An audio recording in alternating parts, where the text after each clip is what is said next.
afternoon. We're going to go ahead and get started. This is the Economic Development and Tourism Committee meeting. Clerk, if you could please call the roll. Representative Witt. Here. Representative Shaver. Here. Representative Hollis. Present. Representative Treadaway. Here. Representative Brown. Here. Representative Harbison.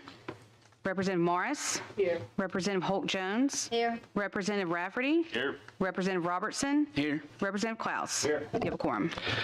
All right, members, first of all, I'd like to thank each of you for showing here today. And as we start off this new legislative session, I certainly appreciate your hard work and your diligence on this committee. And we've got a lot to do this year.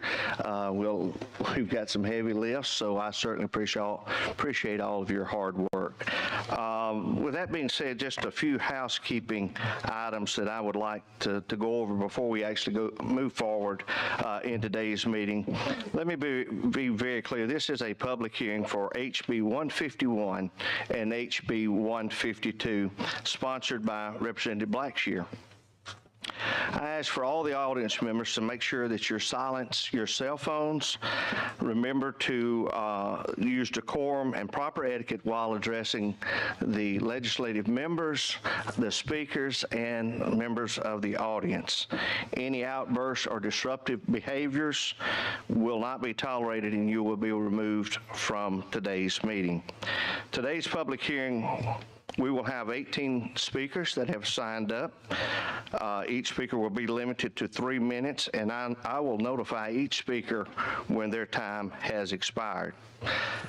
Committee members will be acknowledged by the chair to ask questions, make comments, or to address any public speakers to ask questions or follow-ups. So please make sure that I acknowledge you before we move forward, begin asking questions. Today, members, we are here to listen and learn. There will be no vote on this legislation today. With that being said, Representative Blackshear, the floor is yours. And up first, we will start with HB 151.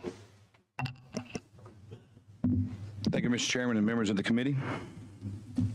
First off, let's start with HB 151. As you mentioned, this is the constitutional amendment that would, if passed and by both bodies, would appear on the ballot for the citizens to vote, and I think that's the critical thing. The legislative body, let's start with that, does not have the authority to expand gaming, legalize gaming of any sorts in the state of Alabama. That's all by a vote of the people. At the end of the day, that's what we're trying to get to. You think about it, it's been a quarter of a century since the last time the citizens got to express their opinion on this matter in the state of Alabama. Bill Clinton was president, and I think the last thing we were worried about in the business industry was Y2K was going to send us back into the Stone Age when 1/1 of 2000 hit. Well, look where we are 20 so many years, almost 25 years later. So HB 151, the CA, first off, a couple steps. I'm just going to walk you through it methodically here. Repeals and replaces Section 67 of the Constitution of Alabama of 2022 as a whole. It repeals all local CAs relating to gaming and prohibits any future local CAs related to gaming. It establishes the Alabama Gaming Commission, establishes the Law Enforcement Division under the Alabama Gaming Commission, prohibits all forms of gaming in the state of Alabama for the exception of the following. 1, a state education lottery. 2, casino-style games. 3, sports wagering. 4, traditional raffles. And 5, traditional bingo. This legislation in the CA also allows for the issuance of no more than 7 casino licenses. Gives the governor the authority to negotiate a compact with PCI, the Porch Band of Creek Indians. Provides the ability for existing establishments to apply for a temporary license if they meet the 4 listed requirements that's in the enabling legislation. If they meet those, And finally, provides only the legislature can approve future forms of gaming activities, and then only by a resolution that comes from the Gaming Commission, then must be passed in both the House and the Senate by 3/5 votes moving forward. Mr. Speaker, would you like me to address the, Mr. Speaker, Mr. Chairman, would you like me to address the updated fiscal note now, or would you like me to wait till the end? That's fine. Yes, go ahead. So the original numbers that we put out, and these will be updates for y'all as we got the fiscal notes yesterday afternoon. I'm sure they're in your packets. The original total high-end, low-end revenue was $802 million to $1.011 billion. Was the original numbers we had. Breaking those down for you, that's $298 million to $422 million on casinos, $10 million on sports betting, $194 million to $279 million projection for the lottery, and then $300 million for the compact. Those numbers have since been updated as of yesterday afternoon to a total of $935.6 million to $1.214 billion. Those are broken down by $315 million to $492.2 million for casinos, $15 million to $42.5 million for sports betting, $305.6 million to $379.4 million for the lottery, and still the $300 million for the compact. So, Mr. Chair, I'll pause there and see if there's any questions on HB 151. Members, do we have any questions for Representative Blackshear on HB 151? Seeing no questions, let's move forward with HB 152. HB 152 is enabling legislation, and then make sure we're clear on this as well, too.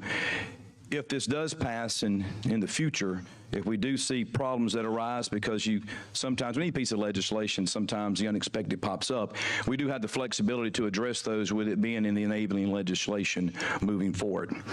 So within the enabling legislation, as I mentioned, the Alabama Gaming Commission would be established. That is a 9-member board. That is 4 appointees by the governor, 1 by the lieutenant governor, 2 by the Speaker of the House, 1 of which will come from a list of 2 names from the minority leader of the House, and 2 appointments from the President Pro Tem of the Senate, which one of those names would come from a list of 2 from the minority leader in the Senate.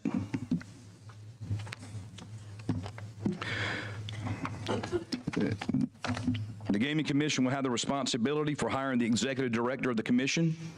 The executive director would then hire the enforcement officer, which would then in return hire their personnel, which would include investigators, auditors, compliance officers, administrative staff, and any other necessary operations of the division. Also under that, the governor will appoint a 7-person oversight board of the Lottery Corporation, which all rolls up to the Gaming Commission. As I said, the CA limited the locations to only 7 licensed locations. Let me give you those licensed locations, which is Mobile County, Houston County, Lowndes County, Macon County, Greene County, the city of Birmingham within Jefferson County, and 1 for the Northeast location for a potential compact with PCI. I would like to point out with this, too, that within those, there is a competitive bid process that goes along with those, and there are 11 steps that you must go through from a competitive bid process, and the way the legislation is written is that the Gaming Commission shall consider all 11 items when considering license going forward. Minimum threshold of a bid specifically for the license is $5 million with no cap. Minimum requirement phase 1 investment is $35 million, and that investment in shovel turning of dirt must happen within the first 12 months of being issued the license. The initial license is for 15 years. If there is some flexibility here that if someone has an initial investment of $500 million or greater, the Gaming Commission may extend that license beyond 15 years due to the significant amount of the initial investment. Going to the next piece, which is sports wagering, sports betting. Each casino will have an opportunity to apply for a sports betting license to allow for a sports book, one sports book, within the brick and mortar locations of those casinos. Also, the sports wagering companies and corporations will have the opportunity to come to the Gaming Commission to apply for a license for online sports betting. And let me be clear on that, because I've seen a lot in the news on that. Sports betting, you must go to your app store and download the app. It is not automatically uploaded to your phone once you have your next iOS Apple update. So let's just make sure we're clear with that. So it's not predatory on every single phone in the state of Alabama.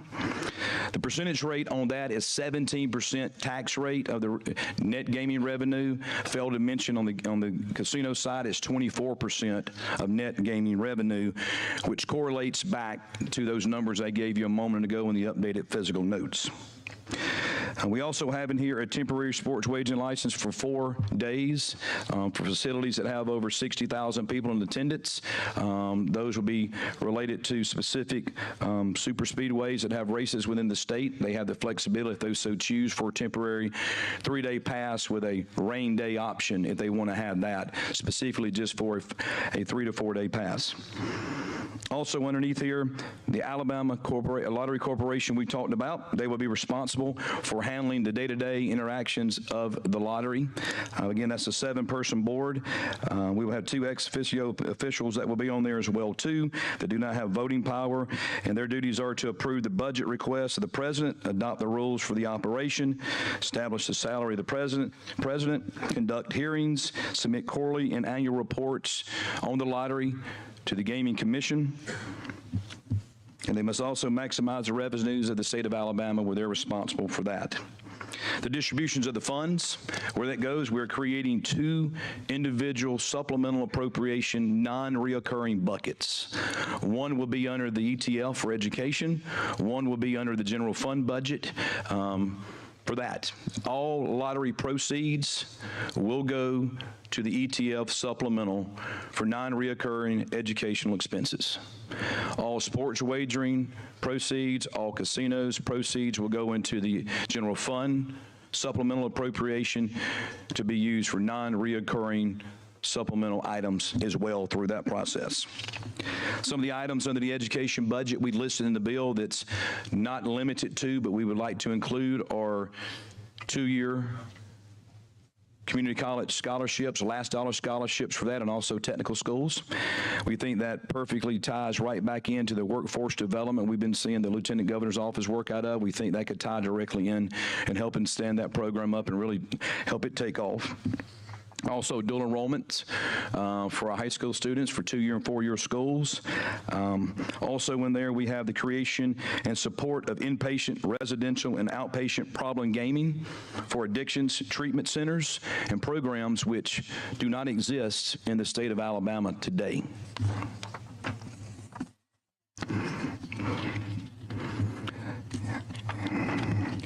The last thing, and I think the most important, are the increased fines and penalties for illegal gaming activities in the state. Today, pretty much everything is a misdemeanor. We have increased everything existing on the books today. All but one that exists today are now felonies from misdemeanors. We also established 8 new gaming crimes.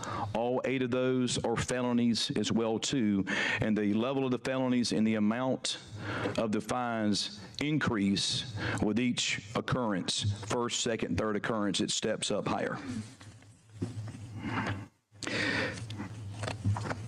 And the last thing, as far as public assistance benefits that people may have, it prohibits public assistance benefits from being used to play any games in any form in the state of Alabama.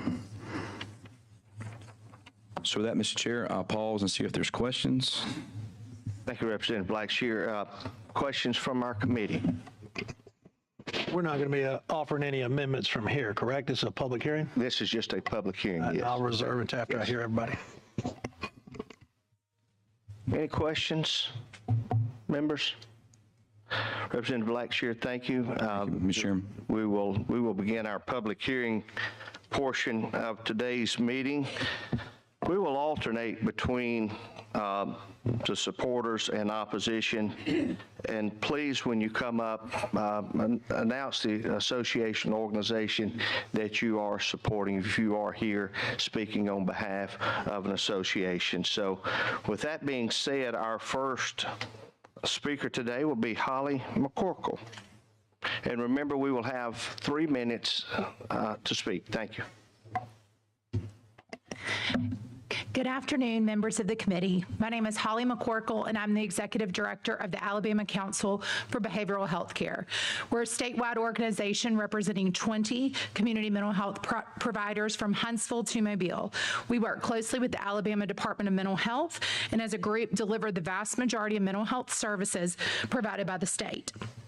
We support both House Bill 151 and House Bill 152 because mental health desperately needs a new revenue stream that would transform our communities, the system, and most importantly, the lives of Alabamians who are really struggling right now. For example, the state funding in the community mental illness line item is just now in 2024 back to the level it was in 2008 before the recession. Mental health isn't just my priority or my association's priority, but it's Alabamians' priority. We recently polled more than 600 Alabama voters, and the findings confirmed what we thought. 90% believe mental health and substance abuse issues are hurting our communities.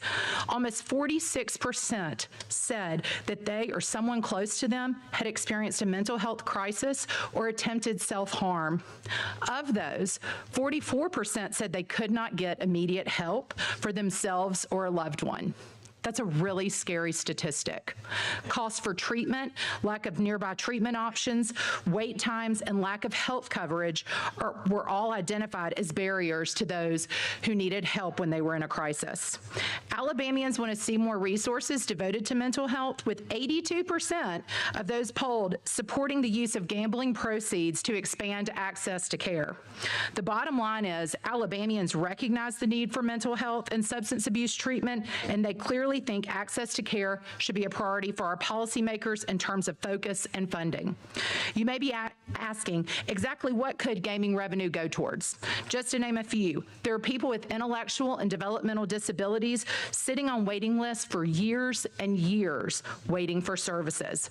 There are people in the throes of addiction and need access to treatment and then recovery housing and supports. As a legislator, I know you hear from your sheriff or your probate judge or your hospital or your county commissioners, all concerned because there simply are not enough beds to serve all those who have mental illness and need treatment.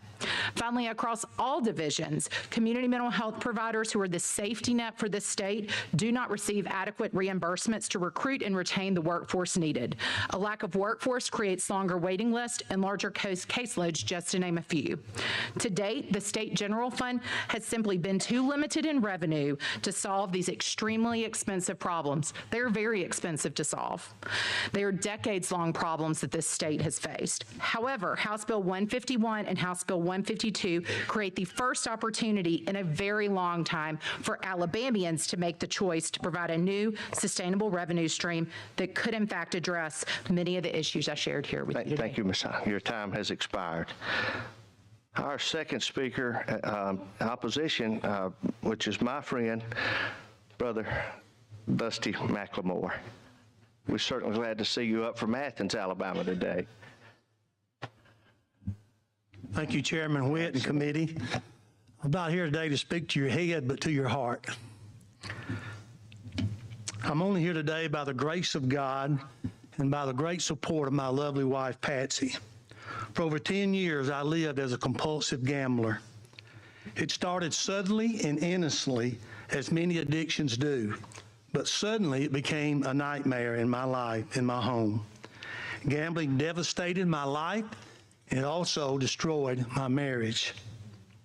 I soon realized the catalyst of gambling is fueled by a competitive spirit to win and also embrace a subtle greed for more.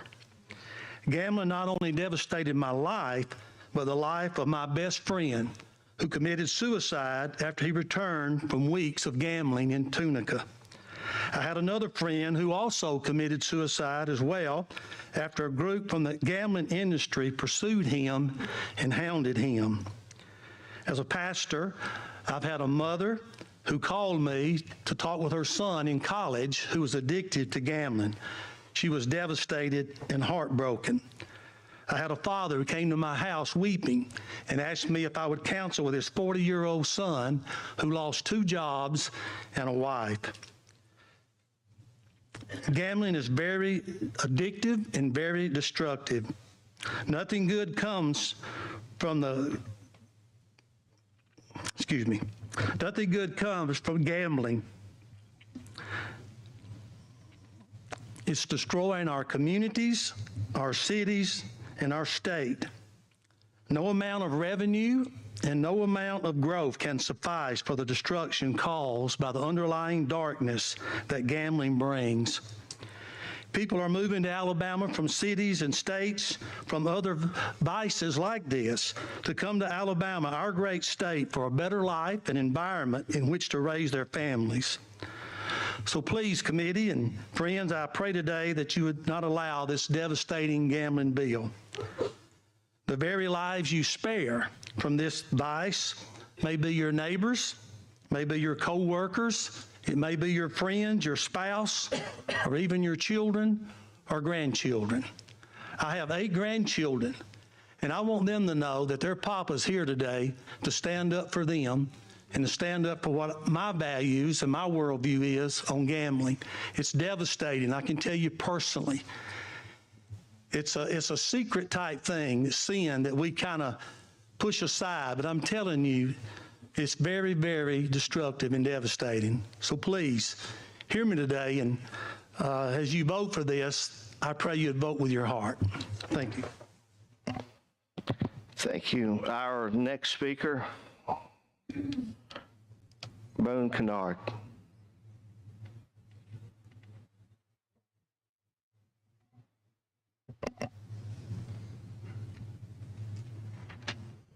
Good afternoon, Mr. Chairman, committee members. Boone Kennard with the Alabama Community College System.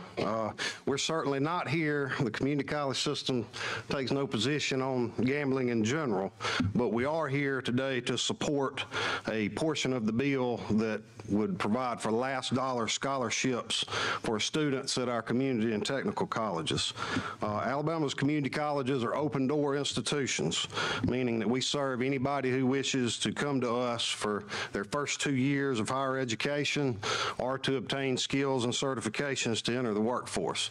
96% of our students are residents of Alabama and will remain in Alabama once they have completed their education with us. Many of our students are first-generation college students, or students who may not be the traditional full-time college student. Many of our students have jobs and families and other responsibilities that a traditional college student does not have. Many of our students come from rural Alabama in places where our colleges are the only higher education opportunity in the area. Many of our students qualify for federal Pell Grants and other financial aid, but oftentimes it does not cover the full cost of tuition fees and other expenses to attend college. This is why the funding for the last dollar scholarships are so important.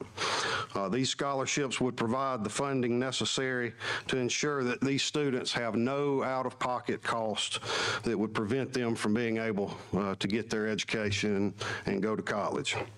The language in House Bill 152 is modeled after a similar scholarship program in Tennessee called the Tennessee Promise Program.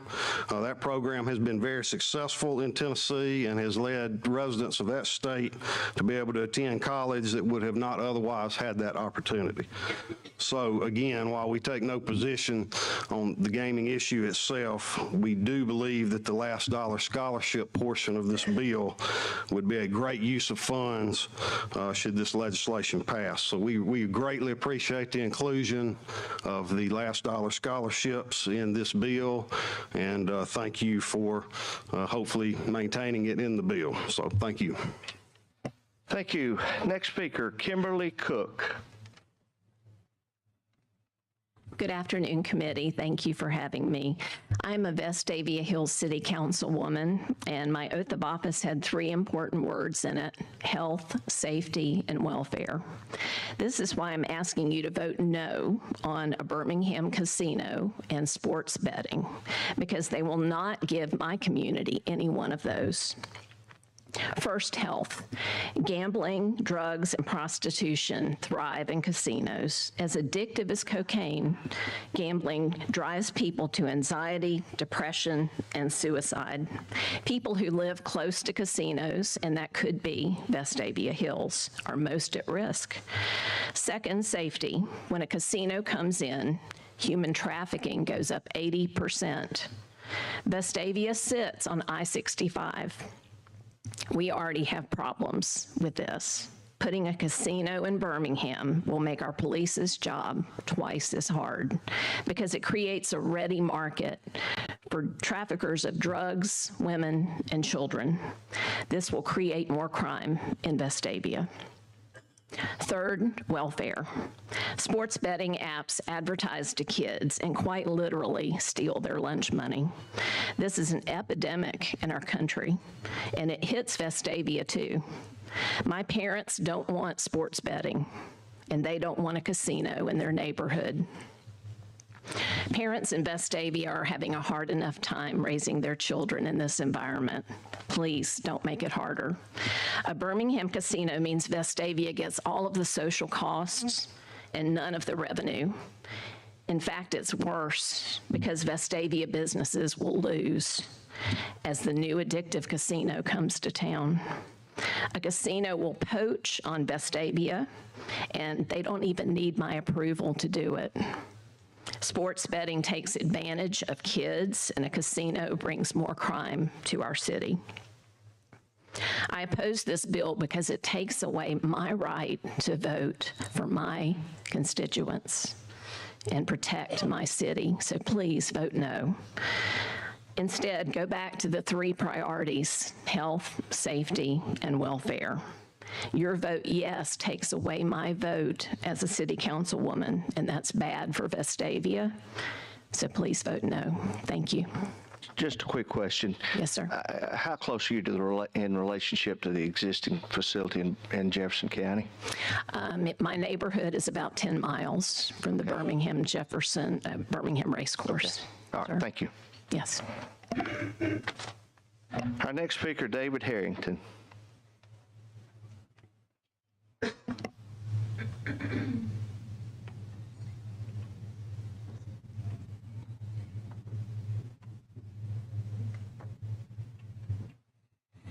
Thank you, Chairman Witt and committee, for allowing me to speak to you today. My name is David Harrington. I'm the president of the Alabama HBPA, which stands for the Horsemen's Benevolent and Protective Association. And our organization represents the horse owners, thoroughbred horse owners, and trainers in the state of Alabama. We're an affiliate of a national association which also has like 30,000 members. What I am in favor of is the general agreement for the gaming bill. However, it would be nice if something could be added in there to help the horse industry. It would benefit the agribusiness. It would benefit single families that raise horses like myself and my wife. We raise thoroughbred horses, and we have to race those horses currently out of state because there is no facility that has live thoroughbred horse racing in our state. We have been approached by numerous groups, and we're in conversation with one group of owners, thoroughbred horse owners, that actually own a facility and a gaming casino. They do conduct live horse racing, and they're willing to move to an operation to the state of Alabama to do the same here. Representative Witt and maybe some others have been to some of these races and seen the facilities, and they're quite extensive and very nice. So we see no reason why the same couldn't be done for the horsemen in the state of Alabama, and thereby helping the economy, helping with jobs, helping with taxation, and allowing us as horse owners to have a place to race our horses in the state. I do also want to say thank you all for all the time it took to put this bill together, because it's a monumental task. That's it. Thank you. Thank you, Mr. Harrington. Next speaker, Tim Ritchie.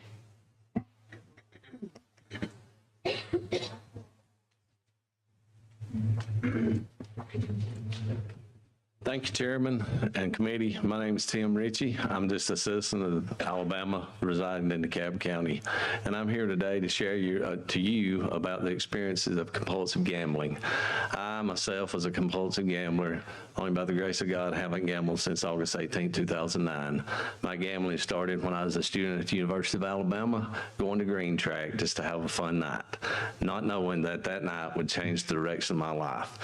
And gambling will take you down a road just like sin does. It'll take you to a place that you don't plan to go, keep you longer than you plan to stay, and cost you more than you plan to spend. And over the life of about 20 years of my gambling, it destructed me financially, my family. I've heard stories of, like my mother was here today, who is recovering from a hip replacement surgery. She would tell you she was to the point of where if her or my father passed away, she could accept that if I had stopped gambling. That's how the extent of my gambling was. Also, the reality of gambling is when you put a casino in a rural area, it affects the patrons of that area. And I live in Northeast Alabama, where is a consideration, if this bill is passed, where a casino would go.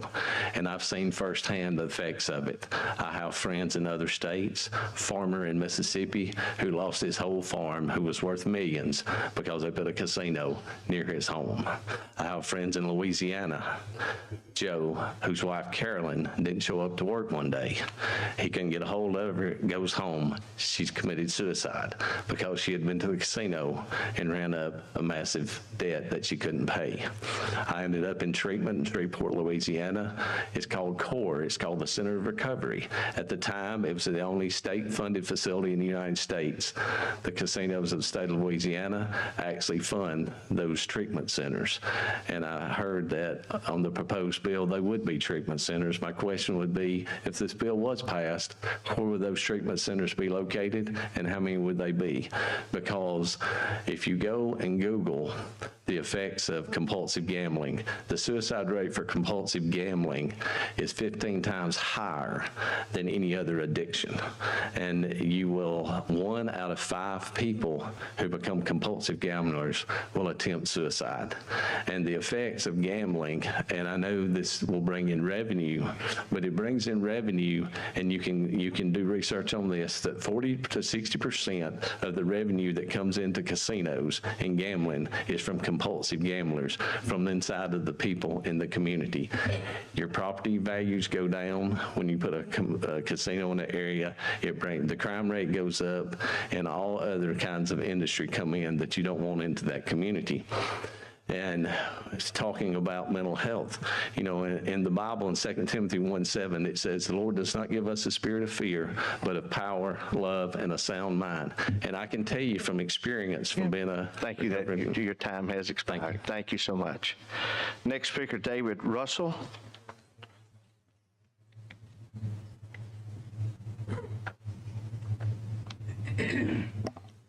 Thank you, Mr. Chairman. I'm standing here on the behalf of State Representative Alvin Home. 1973, he brought folks a gambling bill. It was laughed at. Just imagine if Alabama had accepted that gambling bill back in 1973. Just imagine what the state would be. Now, I'm just a little different from the gentleman just spoke before me. I have attended every gambling casinos in the state of Alabama, all of them in Mississippi. I've been on about 4 cruises. I don't gamble. Never did, never will. I don't drink. Never did, never will. But I can see that the gambling bill can generate revenue for the citizen of Alabama. We take the rural area over in the Black Belt. I think we have 17 rural hospitals that have been closed. I would love to see some of that money trickle down to some of these rural hospitals. I have a brother have to go 60 miles to the hospital over in Sumter County. I would love to see some of this money trickle down to the homely group, especially the military. I think that any man or woman that attend military should have a place to stay and should have a job. I wish you would make those kind of corrections in this bill, because in Birmingham, we have a problem with homeless in Birmingham. We have too many men who have served their time, but yet and still, when they come back to this country, they don't even have a place to stay, not a job. So those two things, I hope that you would have. And let me say this in closing: 3 things you're gonna have with you in life. You're gonna pay taxes, you're gonna die, and you're gonna gamble. Thank you. Thank you, Mr. Russell. Next up, Preston Roberts.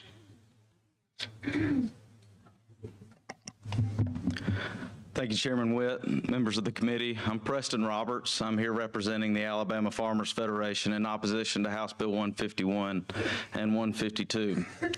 The Alabama Farmers Federation is opposed to gambling in all forms. This has been the Alabama Farmers Federation for decades and is rooted in our members' belief that gambling is bad public policy that weakens communities, targets the vulnerable, and fuels crime. And while our members are unapologetically opposed to any attempt to legalize gambling, the proposals before you should concern all Alabamians. The reason is this bill gives substantial protections to the gambling interest while leaving your constituents and our members unprotected. For example, the penalties for an individual who is guilty of skimming the proceeds of the lottery is guilty of a Class D felony, while someone who sells a lottery ticket to a minor may simply pay a $100 fine. There are no limitations in this bill on how or where gambling is marketed, promoted, or advertised. Today, Alabama has current laws against marketing harmful products like tobacco and alcohol to minors, and in some circumstances prevents advertising within certain distances from schools. Yet under this bill, if DraftKings wanted to sponsor my 7-year-old's Little League baseball team, they would be allowed to do so. This bill does nothing to prohibit games designed to entice children. We've seen this in other states. Nothing has been included requiring any disclaimers of the addictive and harmful nature of these games, with only 0.02% of projected gaming revenue designated for problem gamblers. The goal of this legislation is clear: maximizing revenue for gambling operators and taxes for the state. The legislation does not go near far enough to protect your constituents, including children, from the predatory actions of gambling operators. Some may tell you these concerns are unwarranted, that the Gaming Commission will establish protective guardrails. However, these protections aren't what you're voting on. We have more than 150 pages of painstaking detail about how to protect gambling businesses and virtually nothing to protect Alabamians. If you approve this legislation, you're not asking your voters to trust you with their children's future. You're asking them to vote an all-powerful 9-member commission who has little to no accountability to you or the voters. That's a gamble our members are not willing to take. Thank you. Preston, let me just, before you leave, let me just ask just a couple questions of Alpha's support, if you don't mind. What was Alpha's original position on the previous gaming legislation 3 years ago when there were $20 million in ag scholarships? Our position at that time was opposed. Okay. So you was opposed to it and you were not neutral at that point? We have always been opposed. Okay. So if Alabama is successful in passing this legislation, and there is a resort built in Alabama, and you reward, and the company decides to reward its members or its agents for an annual trip, will you look at staying in Alabama as opposed to Las Vegas and having that conference here in Alabama? Chairman Witt, I don't make those decisions for my organization. But just to clarify, that you're very much in opposition of this legislation, and I think we've all known that in the room, and certainly you and I have had conversations about that. I just find it a little bit hypocritical on my side when you're in opposition to gambling legislation and yet you have a conference last year in Las Vegas. So, thank you. Our next speaker will be Frank Matthews.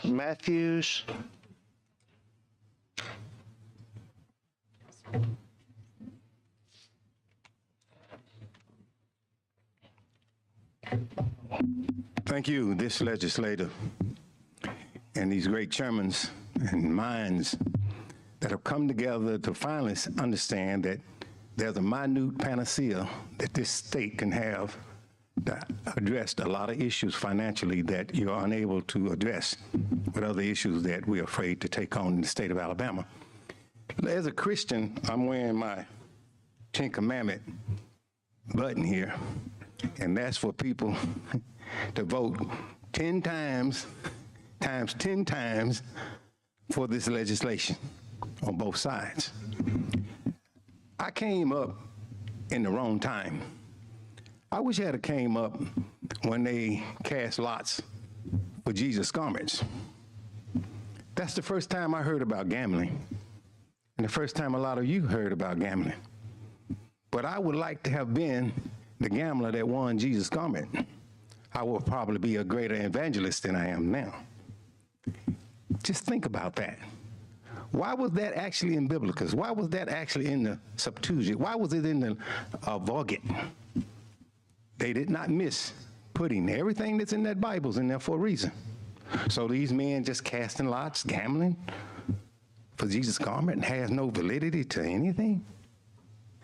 Let me move from that part of it to going to what happened in Birmingham when young men was able to do parlay betting. Those young men won a lot of money. They bought garments, they bought cars, but all of a sudden, a few months ago, they came and they stopped parlay betting at the casino. And you know what went up? The crime rate in Birmingham.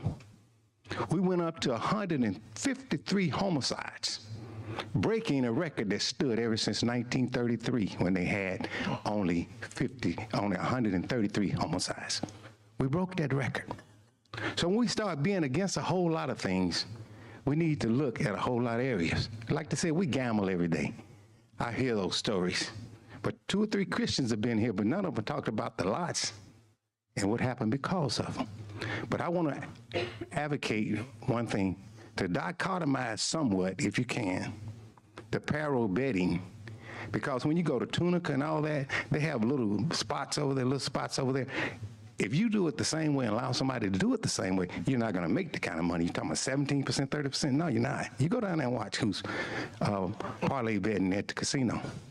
So I think there need to be dichotomized from the big structures, because most young men, 18, 19, 20, they makes a lot of money. And those groups, let me say this right quick. The groups that I used to watch, because I like parlay, and I used to go out there and do it at the racetrack. Thank you. Thank you for your Thank you so much. Let me say one thing. All of you that's afraid of this legislation, when they say the devil gonna get you on that little sign, if you don't go to church, that devil ain't gonna get you for not going to church, not gonna get you for betting. Thank you. Gambling too. Thank you for your time. Our next speaker, Diane Caldwell.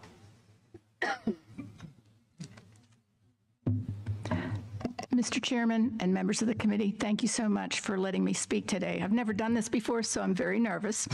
I am Diane Caldwell from Shelby County. I am a wife, a mother. I'm also president of the North Shelby Republican Women's Club. Earlier today, we passed a resolution, but I want to say that my comments to a resolution against this legislation. My comments today are my own. I'm opposed to this because it is a predatory thing. it preys upon our young people. We already know the addiction of cell phones and devices. Can you imagine if we allow them to do sports betting on their phones? I know this personally because a member of my family in another state became addicted to this. Fortunately, he is young enough that he can get his life turned around, but he has lost jobs, gone through addiction, and he's had a really hard time of this. And the highest number of people calling gambling addiction hotline are 18 to 24-year-old men. This is who this is geared to. The advertising, it's just like Joe Camel in the 90s, where they were advertising cigarettes to children. If you look at the advertising for scratch-off tickets and video gambling games, they appeal to children. They don't appeal to adults. Gambling addiction is just as dangerous and recognized on the same level as heroin, cocaine, and opioid. I grew up the other thing I can say about this that's personal, I grew up in a state that had this. I lived in another state that had this, that had casinos, that had a lottery. I can tell you that it wasn't you didn't have there weren't any advantages to it. You had more social problems, you had more crime. The schools weren't better, the people weren't richer. You didn't have better mental health. You're going to change the culture of Alabama dramatically if you vote this in. I ask you to please vote no. Thank you for your comments. Next up is Colonel John Kilpatrick.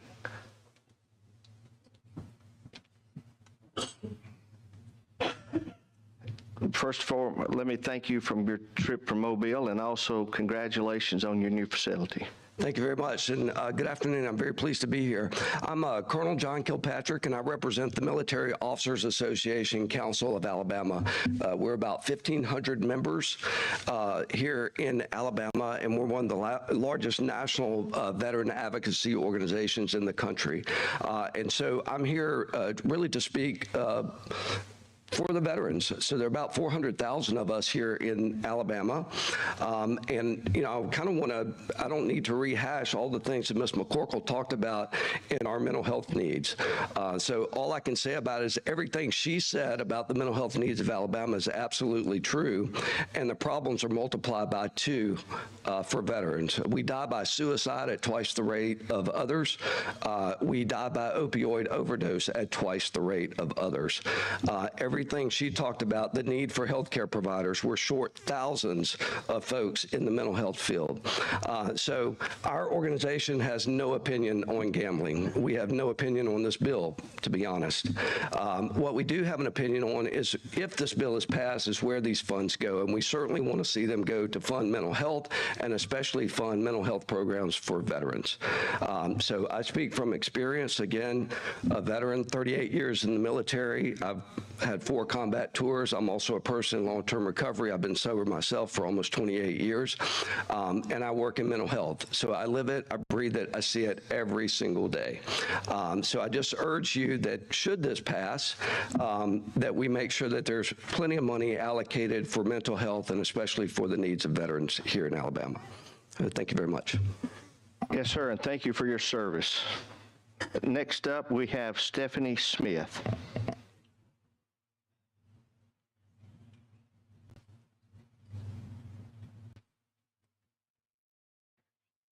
Thank you, Chairman, members of the committee. I'm Stephanie Smith. I'm the president and CEO of the Alabama Policy Institute. The Alabama Policy Institute has stood opposed to the expansion of gambling for the 35 years of our existence, and this year doesn't change anything. I would like to specifically address the levels of corruption and expansion of gambling within both the enabling legislation and the constitutional amendment. I'd like the members of the committee, I'm sure, have read the bills, but there are plenty of people who haven't. So I would like to highlight some of the things that I think that are questionable and troublesome in the bills. The bills create 2 unelected and unaccountable commissions, and those commissions have the full ability to expand gambling in the state without another vote of the people. that legalizes 10 casinos, Vegas-style casinos statewide. We have 0 of those now. There are lots of illegal operators, but none of those illegal operators have a $35 million investment in our state. It establishes a state-sanctioned lottery statewide, allows for unlimited sports betting licenses.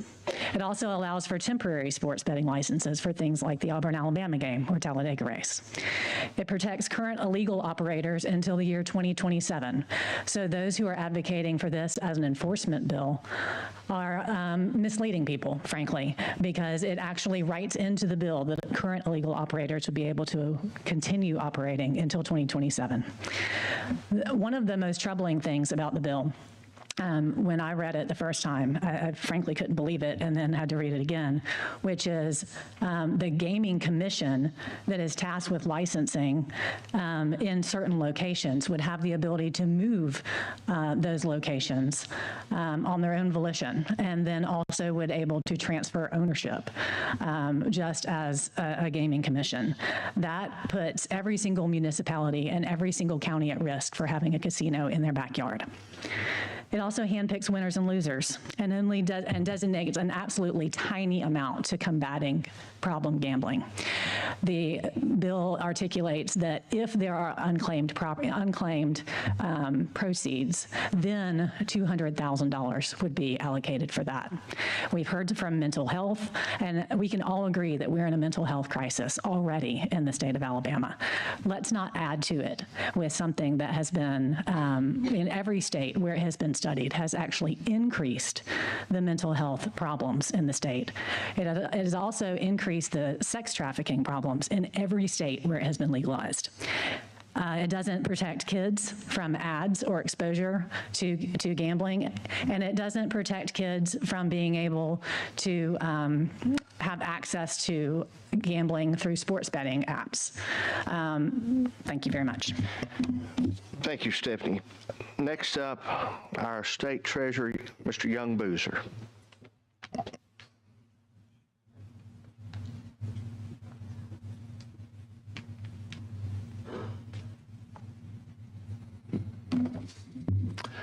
Good afternoon, Mr. Chair and committee members.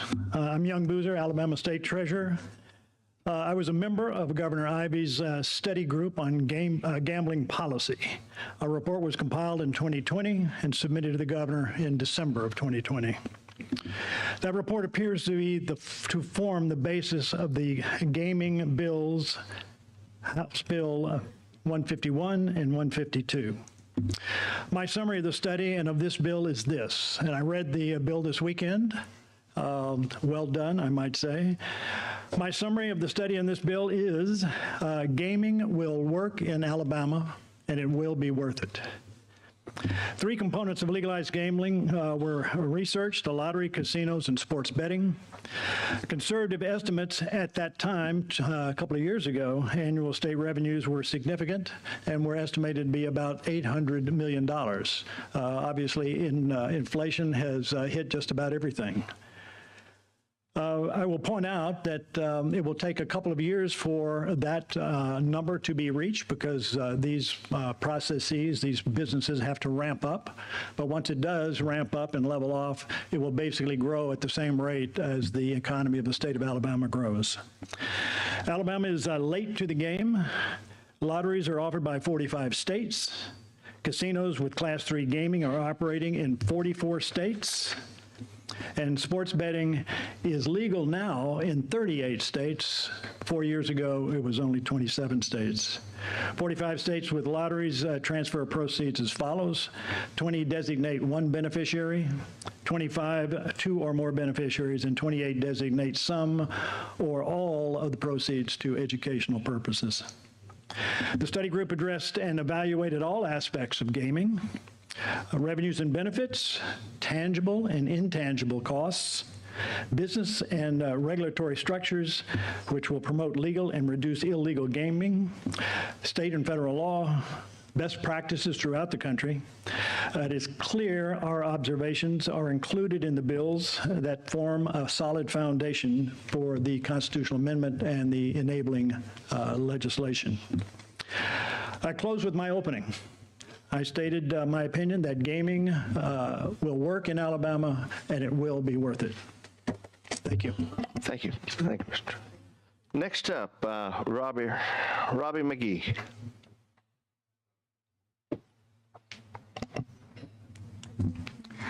Good afternoon, committee. It's good to see so many familiar faces here this afternoon. For those who don't know me, my name is Rodney McGee. I'm the Tribal Council Vice Chairman for the Porch Painted Creek Indians. I appreciate the opportunity to speak with you today about the legislative gaming package being considered by this committee and to explain our position on that proposed package. Before I go into that, though, I'd like to point out to Representative Blackshear's numbers. According to those numbers, we will bring in 30% of the revenue to the state. And according to those numbers, of the casino money itself, we will bring in as much as 92% of that money. So with that in mind, let me get started. We are Alabama's only federally recognized tribe. As such, under federal law, we are allowed to operate tightly regulated gaming businesses on our trust lands. Since 2007, we have created and run businesses that are successful and that we are proud to own. We have worked hard to be good neighbors, and we are honored to have been named one of the top 10 employers in Alabama. And gaming is not all that we do. Our gaming revenues allow us to reinvest in Alabama, so any operator should do. We own more than 40 different companies, from aviation to media to government contracting. We have been able to create more than 4,000 jobs for the state and reinvest more than $1 billion right back here in Alabama, building and maintaining beautiful best-in-class properties. As a people, we are committed to helping in times of need and improving the quality of life here in this place we call home. That includes giving millions to schools, hospitals, and nonprofits throughout the state. We are Alabama natives and you're Alabama neighbors. Any business we own ultimately supports Alabama's economy, and we have a documented track record of success. The citizens of Alabama should have the opportunity to vote on any gaming in any form, and their vote, along with this committee to vote, should support Alabama and its businesses. We have run successful gaming businesses for more than 15 years, which is why we can only support a bill that is based on the business principles we know work. And as this bill stands now, we have real concerns. First, we would agree to negotiate and sign a compact or agreement. That would give the state a portion of our profits from our current trust properties located in Atmore, Montgomery, and Wetumpka, Alabama. This compact would allow us the opportunity to offer casino-style games at an additional commercial gaming facility, which must be approved by local constituents, and it would not be located on our current trust lands. This location would be subject to the same tax rates of our other licenses that may be awarded in the state. And as history has proven from our experienced track record, we would be a major economic driver for that area. It's estimated that a compact would bring the state millions of dollars, 300 total as was stated here, but millions of dollars just within the first year. But we can only do that massive amount of profit sharing if we are able to actually increase our profits. Thank you. Thank you. It's been your time. Thank you. Yeah, let me ask, we have a member, Representative Harbison. On the percentages that you're putting up that the Porch Creek produces, the 90% out of all the casino, is that currently, or is that based upon just the what was presented by Representative Blackshear? He said there was going to be, I think it was $315 to $490 million coming from casinos, and the tribe would be bringing in $300 million. So if you look into that, that's actually, we're bringing in about 92% of the funds that you're actually expected from 6 casino locations. Currently bringing in the funds? No? Well, I'm going by what he stated. Okay. At $300 million. I got you. Thank you. Any other questions? Rob, thank you. Thank you. Thank you. Next up, Jill Jackson.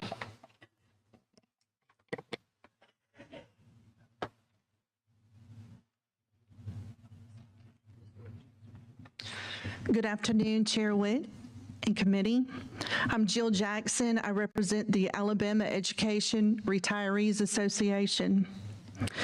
AERA advocates for all public education retirees, roughly 107,000 citizens.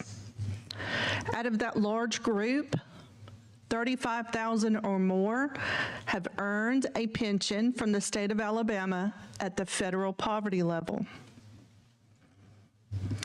The legislature has given retirees a bonus from time to time to help offset the higher cost of living, and that gesture has been greatly appreciated. In 2021, AERA helped advocate for the passage of the Education Retiree Trust Fund, which was enacted to give extra financial benefits once fully funded at $100 million. Retirees are grateful to have this special trust, and now we need a stream of revenue to fund it, as you've told us in the past, as we requested dollars for our Education Retiree Trust Fund. HB 152 is written to provide this much-needed revenue stream for future retiree bonuses, as you see written in the bill.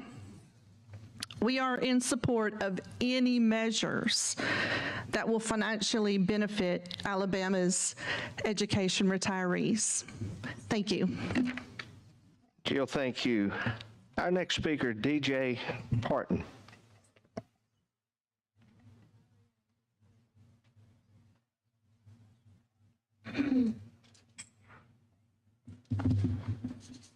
Good afternoon. Chairman Witt, members of the committee, thank you for allowing me to come here and speak today. My name is DJ Parton. I represent American Action Fund, which is a nonprofit dedicated to advancing pro-liberty policies and stopping bills that would infringe on our liberties.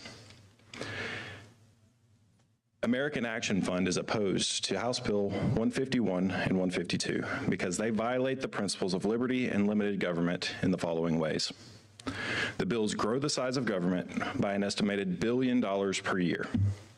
They create a new government bureaucracy with a new police force.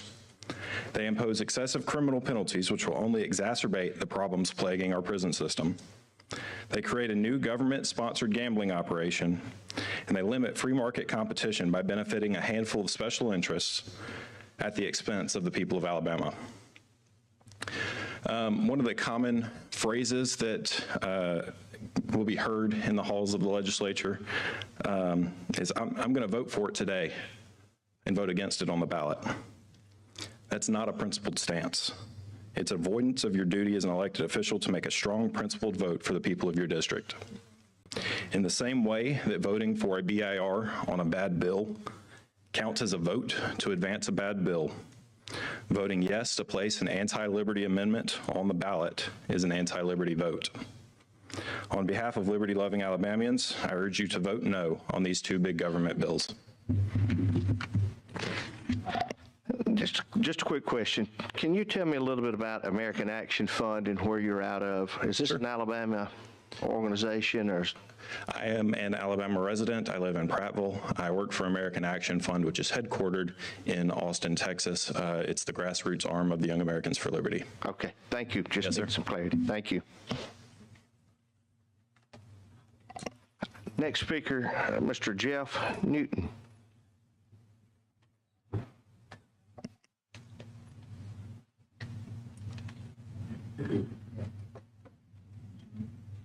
Good morning, good afternoon, rather.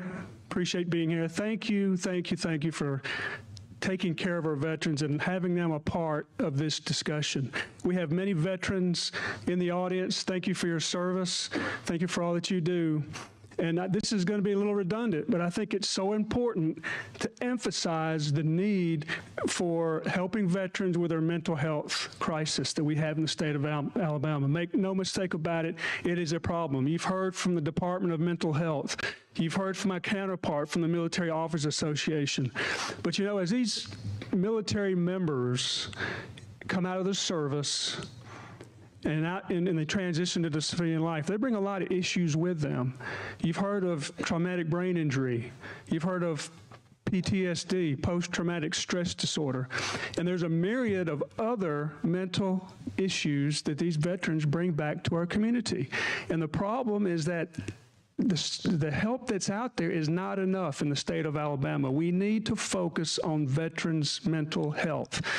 And you know, again, to keep from being redundant from what's been said already, please help our veterans in the state. If this legislation passes, we need your help. They need your help. The 400,000 veterans that was mentioned earlier, please help them. And you'll back my time for any questions that you may have. Thank you. Do we have any questions for Mr. Newton? Thank you. Thank you. Next up, Jonathan Ziegler.